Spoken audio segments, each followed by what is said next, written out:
YCP ఎమ్మెల్యేలు ఎంపీలకు seat కింద సెగలు రేగుతున్నాయి. కొత్త నీరొచ్చి పాత నీటిని నెట్టేస్తోంది. ప్రోగ్రెస్ రిపోర్టులు, స్కానింగ్ రిపోర్టులు అంటూ హైకమాండ్ ఇస్తున్న షాక్లతో సిట్టింగ్లకు మైండ్ బ్లాంక్ అయిపోతుందట. ఎప్పుడు ఎవరికి పార్టీ పెద్దల నుంచి ఫోన్ వస్తుందో, ఎలాంటి వార్త వినాల్సి వస్తుందోనని హడలిపోతున్నారట. ఇంతకీ వైసీపీలో ఏం జరుగుతోంది?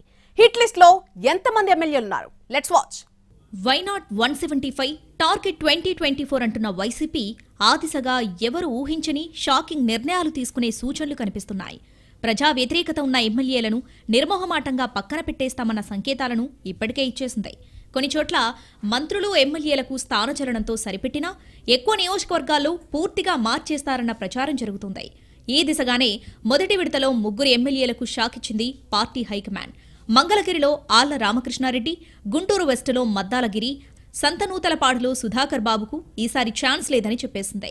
అలాగే గాజువాకలో ఇన్ఛార్జిని కూడా తప్పించడంతో మిగిలిన ఎమ్మెల్యేల గుండెల్లో రైళ్లు పరిగెడుతున్నాయి.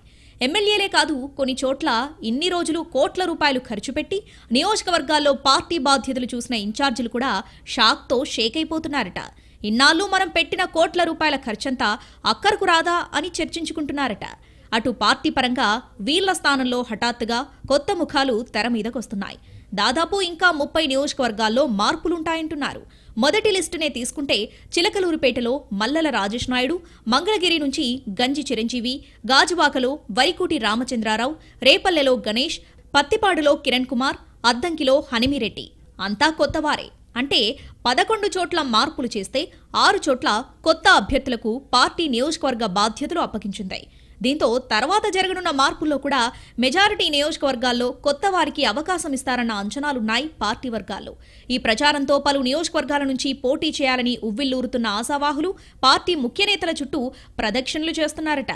రాజమండ్రి అర్బన్ నుంచి బరిలో నిలబడాలని ఆశపడుతున్న రాష్ట్ర మహిళా కమిషన్ చైర్పర్సన్ వాసిరెడ్డి పద్మ ముఖ్య నేతలను కలిసి టికెట్ సంపాదించే ప్రయత్నాల్లో ఉన్నారని అంటున్నాయి పార్టీ వర్గాలు.